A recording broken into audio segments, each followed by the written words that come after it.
ತದನಂತರ ಅವರು ಹೊರಗಡೆ ಮಾಡಬೇಕು ಅಂತ ಯಾವ ಹಾಕಿರಲಿಲ್ಲ.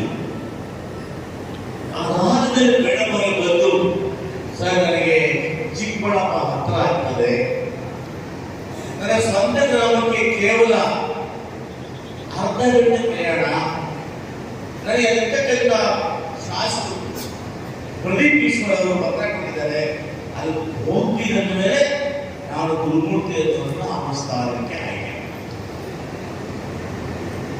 ಮೇಡಮ್ ಅವರು ಹೇಳಿದ್ರು.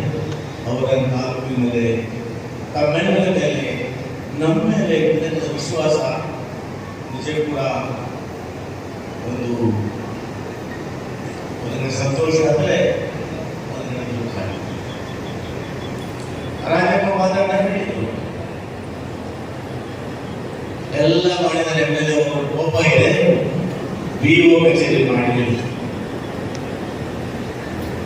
ಬಹುಶಃ ಅನ್ಕೊಂಡಿದ್ದೀವಿ ಸುಬ್ರಹ್ಮಣ್ಯ ಮೇಡಮ್ ಅವರಿಗೆ ಇನ್ನೂ ಒಂದು 2-3 ಸಲ್ಲಿಸಬಹುದು ಅನ್ಕೊಳ್ತೀವಿ. ಈ ತನಕ ವರ್ಗಾವಣೆ ಆಗುವುದು ನಿಮಗೊಂದು ಕೊಟ್ಟಿದೆ. ಮುಂದೆ BO ಕಚೇರಿಯನ್ನು ಕಟ್ಟಿ ಅಲ್ಲಿ ಮೇಡಮ್ ಅವರ ನಿವೃತ್ತಿ ಆಗುವ ಮಾಡ್ತೇನೆ. ನಿಮಗೆ ಗೊತ್ತಿದೆ, ಎಷ್ಟೇ ತಾರೀಕು ಯಾವುದು ಕಟ್ಟಬಾರ್ದಿಲ್ಲ. ನನ್ನ ಜೀವನದಲ್ಲಿ ಕೊಟ್ಟಬಾರ್ದ ತಪ್ಪೋದಲ್ಲ. ನಾನು ಏನೇನು ಮಾಡಿಕೊಟ್ಟಿದ್ದೀನೋ 57 ವರ್ಷ ವಯಸ್ಸಿಗೆ ಎಲ್ಲವನ್ನೂ ಮಾಡಿ ತೋರಿಸುತ್ತೇನೆ. ಮೇಡಮರೇ, ನನ್ನಿಂದ ಭಾವಿಸಬೇಡಿ. ನಿಮ್ಮ ಮೇಲೆ ಅಪಾರವಾದ ಗೌರವ, ಪ್ರೀತಿ, ವಿಶ್ವಾಸ ಇದೆ. ನಾನು ಕೋಪದಲ್ಲಿ ಅನೇಕ ಬಾರಿ ಮಾತಾಡಲು ಕೂಡ ತಾವು ಅದನ್ನು ತಾಳ್ಮೆಯಿಂದ ಸ್ವೀಕಾರ ಮಾಡಿದ್ದೀವಿ. ಹಿತೈಷಿಗಳಿಗೆ ಮಾರ್ಕ್ಸ್ ಕೊಡ್ತಾರೆ, ಒಳ್ಳೆಯದನ್ನು ಬಯಸ್ತದೆ ನಾವು ಭಾವಿಸಿ ಅದನ್ನು ಸ್ವೀಕಾರ ಮಾಡಿದ್ದೀವಿ. ನನಗೆ ಆ ಬಗ್ಗೆ ಗೌರವ ಇದೆ. ಆದರೆ ನೀವೇನು ವರ್ಗಾವಣೆ ತಕ್ಷಣ ಪರ್ಮನೆಂಟ್ ಬರ್ತಾ ಇದೆ.